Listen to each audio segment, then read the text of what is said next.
Alright, I'm back again with another cargo van video for y'all. And today we're gonna go over the best types of cargo vans for your business. And this all does vary upon like what you want to do with your business. So let's get right into it.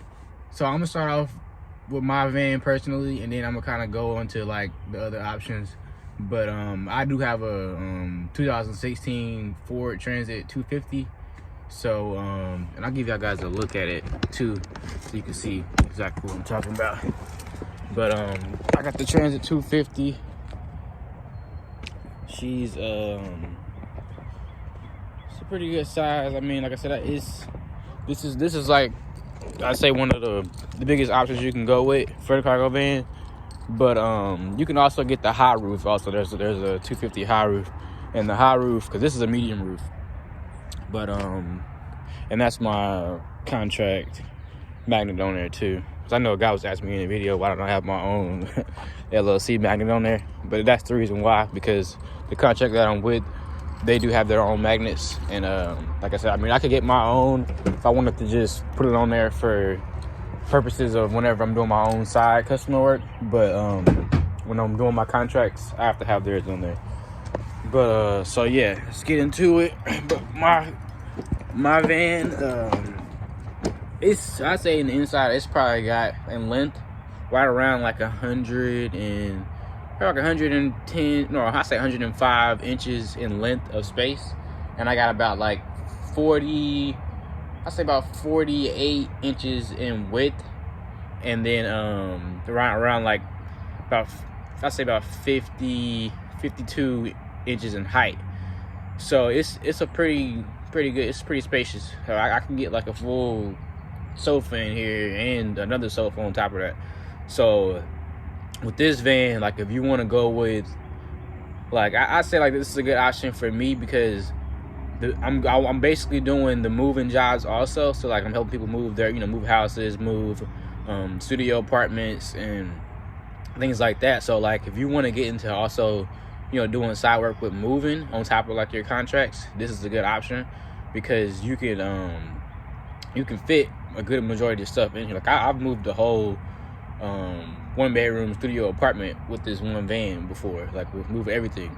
So with this, it's definitely a good option if you want to get into moving jobs. Now, like I said, now everybody's just not the same. So some people may just want to get a contract, or may just want to, do their own side work with it, or whatever the case is. But like I said, if you plan on getting to a moving job and having contracts on this, or having contracts also, like this would be a good option for you. Like that's kind of what I'm doing with it. So I'm able to help people out, like even like family members and just customers that I have.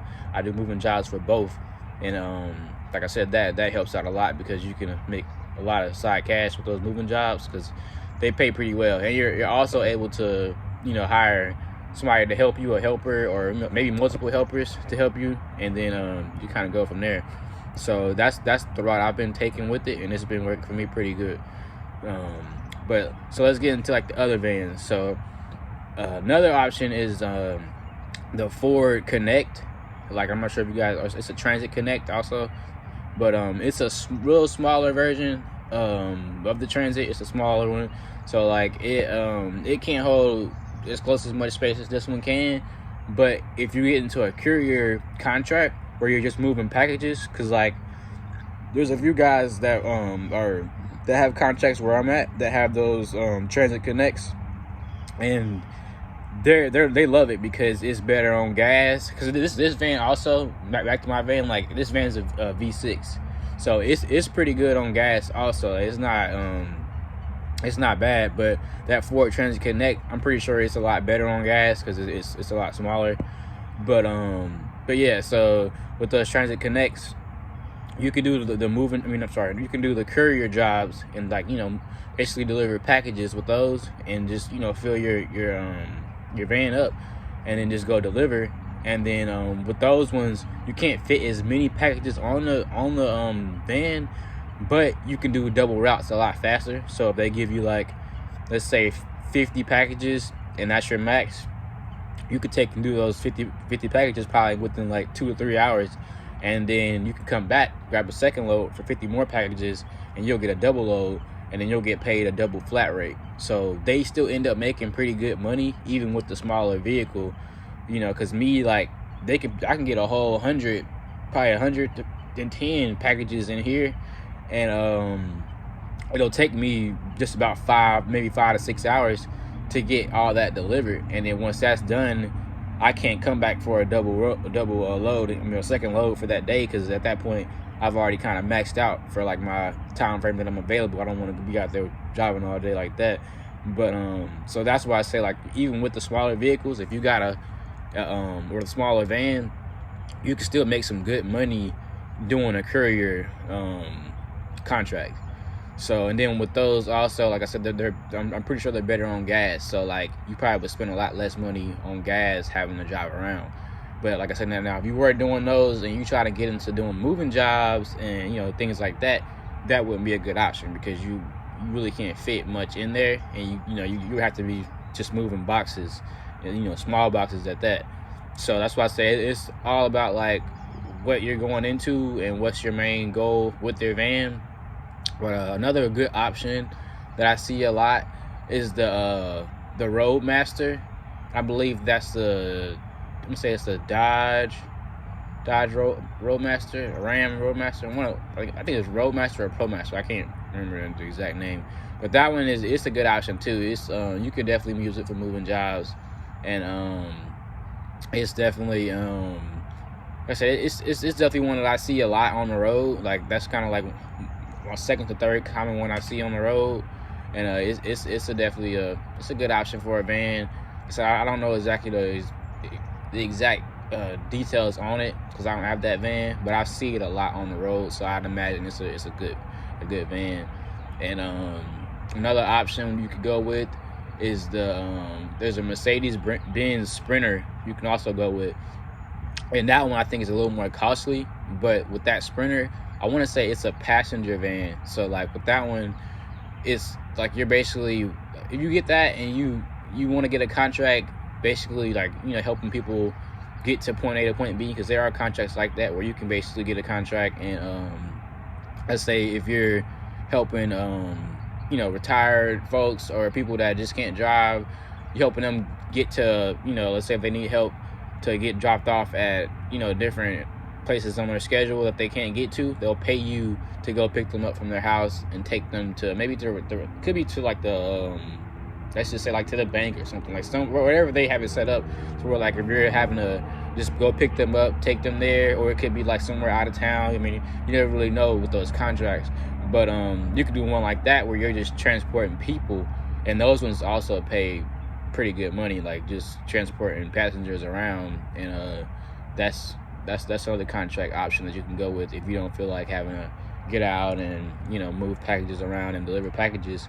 You could transport people to their destination, and then let's say if they're all going to the YMCA or something like that, like, you know, like, so it's different options for that too. I'm not sure like exactly how that works, because I don't have the passenger van, but I know for sure it's money in that. It's good money, because I've seen the contracts that do offer that want you to basically drop off passengers. So but yeah, so that's another option you guys could go with, and it's a pretty good van. And let's see, another option that I've seen is the Chevrolet Express. So that's also a pretty common. I say that's probably the second most common one I see besides mine. And yeah, it's definitely a good option. Like I said, because like most of the guys that's at my that's doing the contract I'm doing at the warehouse, most of them have that van. I see them in the warehouse all the time when they're loading their trucks up, they're loading their vans up. A lot of them got the Chevrolet Express. Like, that's a pretty good option. But I did hear that is a V8, so it's not as good on gas. But it's definitely a good option. Like I said, and it's also a good option if you do, like, let's say if you have like a painting business or a cleaning service on the side. Those vans are also a pretty good option. I see a lot of guys that do that have like cleaning services, or they paint, or they do landscaping or something like that, and they use those vans to transport all their items and to get to where they got to get to. So that's a good option too, the Chevrolet Express. But I said that's probably like the the best ones, or the most common ones I see down here in North Carolina are those ones. And then like I said, also the Ford Transit 250 high roof. Like, so that's actually like my next option I want to go with when I get a second van. I'm gonna get that high roof, because the high roof, it is able to, you can get a whole refrigerator in there, and that's kind of like the reason why I want to do it, because I like doing moving jobs. So like, I've had a few jobs with this van where I've had to move refrigerators, and like if you look at this van, like the height is not really, it's not that big for a refrigerator, so I can't get a refrigerator in here just standing straight up. So when I do those jobs, I have to tilt it at an incline, and then like that's also kind of like, it's like nerve wracking, because like I don't want the Freon to leak out the refrigerator. So I've had to do that a few times, to where like I've had to literally like take it and get it all the way up in here to the back and tilt it at an incline, and then take the straps to hold it in place to make sure it doesn't slide around. And I'll put like something on the floor or whatever to make sure that nothing leaks out. But so I've done it like 2 or 3 times, and I got lucky, I say, because I didn't like, nothing went wrong, like it didn't leak out or anything. But that's why I want to get the high roof next, because I can get a refrigerator in there, and I can just use the ramp I have and just take it right up the ramp, put it in the back of there, stand it up straight, and we can, just keep on going from there. So that's another good option. I see those a lot, but I'd say like the most common one I do see is the Ford Transit, like just the 250 and 350, and I see 150s also. But like I said, that's definitely the best option to go with, is the Transit, because I see those are the most common ones that I see, like I said, down here. But you kind of make your own decision. Like I said, you make your own decision on it as far as like what are you going to get it for. And like I said, like when you go do your research, you already know what you want to get into. If you want to do moving jobs, if you want to just stick directly to doing courier, or you're just kind of like, in between both, like get a van that's going to suit your needs as far as like whatever your objective is with the van. So that's probably the best advice I can give you on that, as far as like I said, if you think you won't need a as big van, like a really big van, go with a smaller one. Go with that Ford Transit Connect. Get the smaller van and just do courier drop-offs. You can make good money with that too. Just like I said, that guy that I talked to at the warehouse that has the Ford Transit Connect, like he's doing the contract, the same one I'm doing, and he told me he's able to still pull in, even with a small van. He's still pulling in around, he said like around $1,200 and $1,300 a week with his van, but that's with him doing double loads. So like he's not getting as much because he's doing those double loads. But like I said, I mean he's still making right there at that 1,500 mark. He's still right there at it. So like I said, he's definitely still pulling in good cash with that smaller vehicle, and I'm pretty sure his gas cost is cheaper than like somebody that's got the van that I have, a bigger van.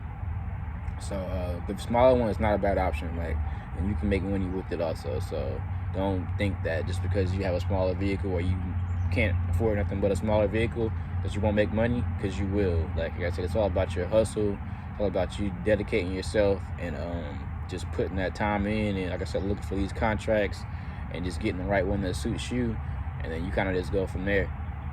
But like I said, look up the contracts in your area, and then see exactly what you want, and then go from there. Get you a van, try to make it as fast as possible, so you get your van, and then get in contact with the person over the contract and try to get going.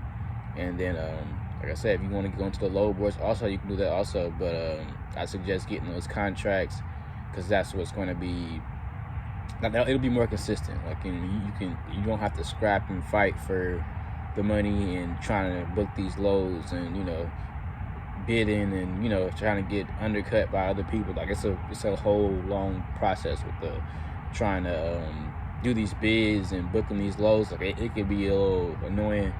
But like I said, you guys gotta do your research and go from there. And then if you do have any questions or any comments, leave them in the comment section, or just contact me at Cargo Van Leo, and I'll help you guys out as much as I can with your decisions.